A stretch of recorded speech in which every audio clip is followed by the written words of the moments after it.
You know that feeling, right? That there's a story just burning inside you, kind of waiting to break free? Well, what if I told you we have a key? Today, we're diving into this explainer based on Joanna Penn's brilliant book, How to Write a Novel. And trust me, this is way more than just a how-to guide. It's really a roadmap for unlocking that one-of-a-kind story that only you can tell. And right out of the gate, Joanna Penn makes this huge promise.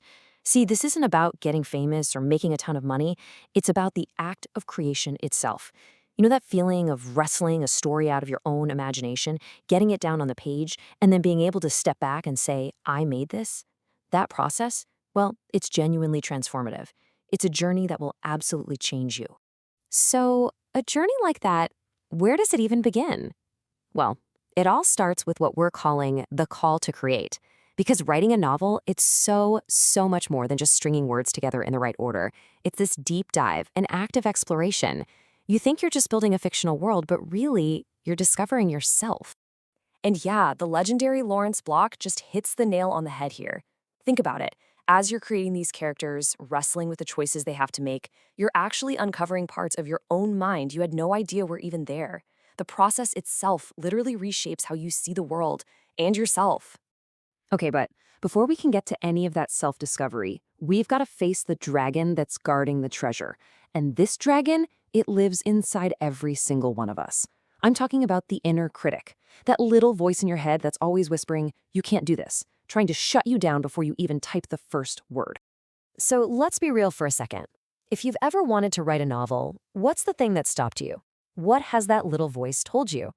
Seriously, just thinking about it, just naming that fear, that's the first and biggest step to finally getting past it. Go ahead, take a look at this list. Does any of this sound familiar? I'm not good enough. I don't have time. What if I fail? Here's the secret. These aren't your unique fears. This is basically the writer's universal anthem.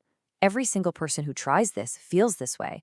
You are in such good company, you have no idea. And if you need proof, look no further.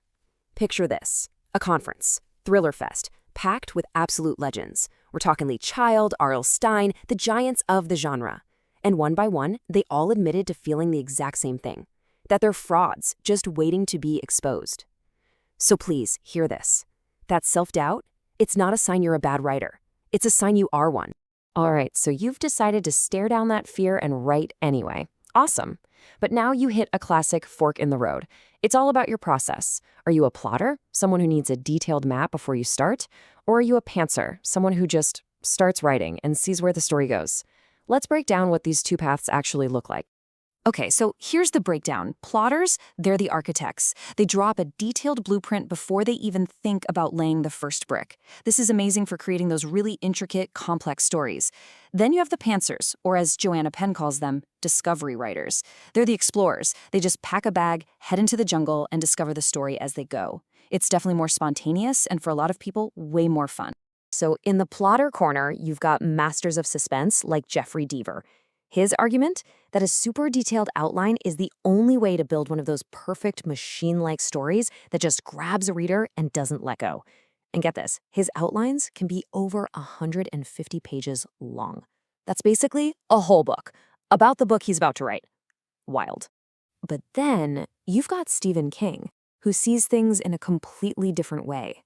For him, a story isn't something you build, it's something you find. He says it's like a fossil buried in the ground, and your job is to carefully, patiently brush away the dirt, one sentence at a time. He truly believes that planning it all out beforehand just kills that magic of discovery. And here's what's so crucial to understand.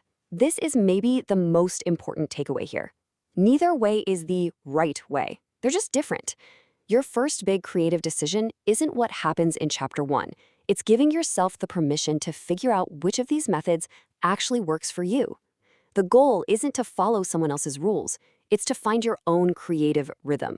Okay, so whether you're a plotter or a pantser, a novel can still feel like just total chaos, right?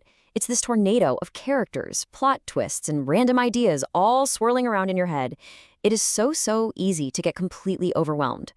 So the question is, how do you wrangle that tornado and make it manageable? You bring it back to the absolute basics. Because at its core, pretty much every great story ever told boils down to this simple formula. 1, a character. 2, wants something. 3, but something or someone is in their way.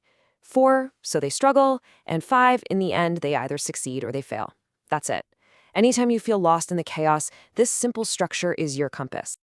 And this whole no-nonsense approach, it was championed by master storytellers like Tom Clancy. Look, you can spend years studying plot structure and character theory, but at the end of the day, you have to put all that aside and just focus on the one single mission. Tell the damned story. Which brings us to our final, and honestly our most important section.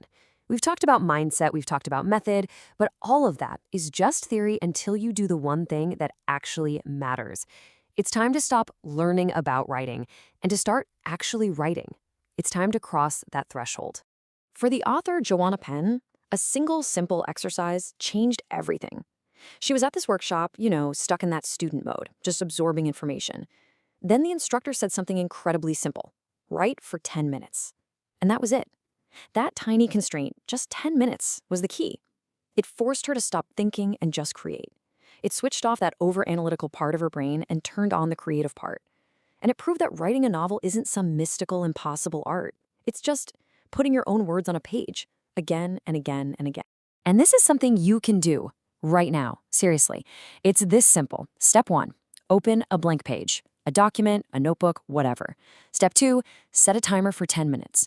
And step 3, write. That's it. No judging, no editing, just let the words flow. This little act, this is the atom. This is the fundamental particle that all great stories are built from. Because at the end of the day, writing a novel is about so much more than just the finished book. The simple act of making something that didn't exist before, that's how we figure out who we really are. This journey is going to show you what you're made of. It's going to unearth parts of yourself you never even knew existed. So really, there's only one question left to ask. Are you ready to find out?